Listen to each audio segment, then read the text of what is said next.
Professor ইউনূসের মুসলিম পরিচয় অস্বীকার কইরা বিএনপি নেতা বরকতুল্লাহ বুলু আজকে কইছেন অধ্যাপক মোহাম্মদ ইউনূস নাকি একজন ক্যাথলিক খ্রিস্টান। নাউজুবিল্লাহ। আওয়ামী লীগ হাসিনা প্রফেসর ইউনূসের বিরুদ্ধে নানা কুৎসা রটনা করেছে, কিন্তু কখনো এই লেভেলে ক্যাম্পেইন করে নাই। শোনেন আগে কি বলিছে সে।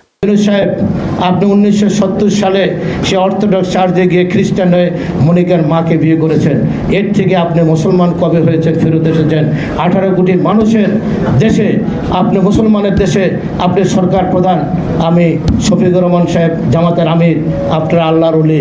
আপনারা জিজ্ঞাসা করেন ইউনূস সাহেবকে উনি কি ফেরত এসেছেন। নাহিদ সাহেব জিজ্ঞাসা করেন এদেশের আলমী সমাজকে দায়িত্ব, উনি কি খ্রিস্টান থেকে আবার মুসলমান হয়েছেন কিনা। এই কথাটি আমি এখানে বলে আমি আমাদের প্রিয় নেতা তারেক রহমানের দীর্ঘায়ু কামনা করছি। দেখেছেন পাশে বসে হাসতেছে খ্যাক খ্যাক কইরা। আমারে প্রত্যেক দিন এসে বিএনপির লোকেরা মালাউন বলে। আজকে একজন গুরুত্বপূর্ণ বিএনপির তরুণ নেতা আমারে ফোন দিচ্ছেন, প্রায় ঘন্টাখানিক কথা কইছে। আমি কইলাম যে এগুলি কি করে তোমার দলের লোকেরা? তো সে কয় যে দাদা এত বড় দল, দেখেন সে হয়তো দলের কর্মী না সমর্থক।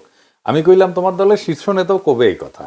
কয়দিন পরে খারাপ যা শুরু করিছে আল্লাহর কি কাম। আজকে বিএনপির শীর্ষ নেতা এরকম ঘৃণ্য ক্যাম্পেইন শুরু করেছে। এই বিএনপিতে কি একটা সুস্থ মাথার লোক নাই? একসময় রিজভী ভাই কইছিল আওয়ামী লীগে কি একটা ভদ্র লোক নাই? এগুলো কি খাইস্তে লোকরে ঢুকাইছেন নিজের দলে। এ ভুলু কইছিল না তারেক রহমানের নাম করলে অজু করে আসতে হবে? শুনেন আগে। আমি সুস্পষ্টভাবে বলতে চাই, সে অর্বাচীন নাবালক বাচ্চাদের ব্যাপারে তারা অত্যন্ত ঘৃণিত ভাবে এই নামটি উচ্চারণ করতে হলে তারেক রহমানের অজু করে নামটি উচ্চারণ করবেন। তারপরে ঠাপ খেয়া মাপ চাইছিল। ঠাপ খেলে এগুলো সাইজে থাকে। সাউদ্দিন সাহেব এক ঠাপে গলার স্বর নরম করেছেন। প্রফেসর ইউনূসের ওইখানে আজকে যায় কেমন নরম সুরে কথা কইছে। বিএনপির পেজে আবার শেয়ার দিয়ে দেখাচ্ছে, দেখিছো দেখিছো কত চমৎকার করে কথা কইছে। আগে শুনেন।